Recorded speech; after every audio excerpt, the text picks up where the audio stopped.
Tolee baga nagaan dhufte jecha maqaa kee guutuu eessarraa dhufte? Eshi baga nagaan nu eddan jecha kan hin dhufe Wallagga Lixaarraan dhufe. Maqaa kee guutuu? Maqaan koo Guddataa Bayyanaadhama. Mee Waaqayyoo maal siif godhee maal dhugaa ba'uuf dhaabatte? Waaqayyoo wanti naa godhee wanta gurguddaadha. Gisee jalqabaa lafa kanarra dhufini yookiin immoo biyya kana dhufini TB ifa fayyinaa ilaalaan ture. Namoonni gisee isaan fayyanii namoonni gisee isaanii dhukkuba isaaniitti bilisa baanii baay'een ilaalaa ture. Isaan booda Waaqayyoo akkanii gara kana dhufu kan na godhe wanta ta'eefi addana dhufeen ture 10 Torbee lamaan irraa jechuudha. Eeyyee. Tolee. Amma utuu zayitii dibataa warroonni fudhatan jiru utuu irratti hin kadhatanii obboleessa kiyya tokko na bukkee taa'a. Mee utuu gara sana dhufiin utuu lafa kan dhufiin ati dhibee maalii qabda maalirraa fayyuudhaaf lafa kan dhuftee ati? Dhibeen hirraa qabu bara 2007 hin qabame nam tokkotti ni mun ture qaama koo keessaa karaani fincaa'u. Karaa qaama saalaa kee? Eeyyeno. Tolee. Na dhukkuba nama laa ture. Tolee. Innaa isaan booddee mana yaalaan naqee manni yaalaa ligiseedhaaf qoricha naa kennan. Dhukkubni kuni utuma taa'uu natti deebi'e.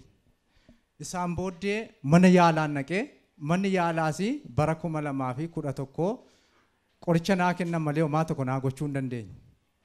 Isaan booddee utuma ni qabadhee taa'uu gara kanan dhufe.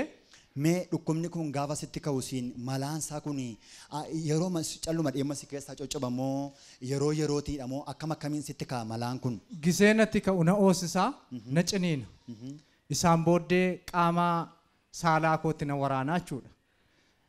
Amma isaan booddee eggi na waraanee booddee malaana naqataa gara alaatti na ba'a. Malaan kun calluma dhimma si keessaa coccoba jechuudha. Na ba'a. Tolee. Isaan booddee na guba giseen fincaa'u. Waaqayyoo akkam gootaa. Kuni madaa bakkee miti.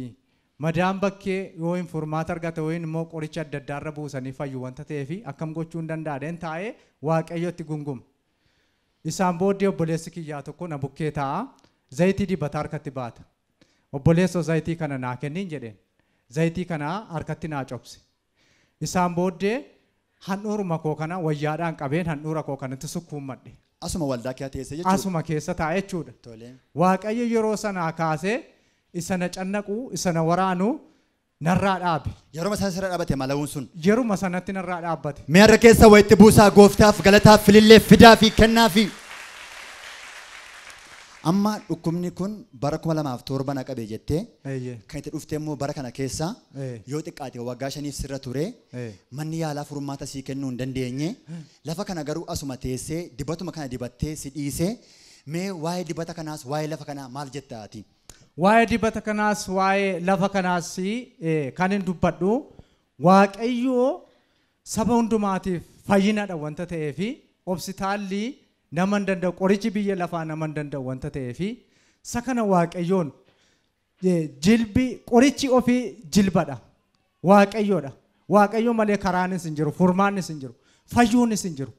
Dibanni kun immoo Waaqayyotu akka nuti ittiin fayyinuuf lafa kanarraa akka nuti ittiin jiraannuuf kan godhee nuuf laate Waaqayyoodha wanta ta'eefi warroonni dhukkubatti mana yaalaatti birrii baastan warroonni garmalee horii keessan dhangalaastan gara mana Waaqayyootti utuu laatanii mana Waaqayyoottiin ijaaranii wangeelatti ittiin babal'isanii gama kootiin kan hin jedhu akka kanatti yaadan ture. Kanaafi mana yaalaa dhaqinaas kottaa fayyaa jetta. Eeyyee. Harka keessa wayitti buusaamee gooftaaf galata keessan fidaa. Mee isa dhumaa ati irra gaafa sanaati erga lafa kanatti dhuftee dibata namarraa fuutee dibattee dhibee waggaa 5 kun ergasii sitti deebi'eera ofirratti agartee beektaa?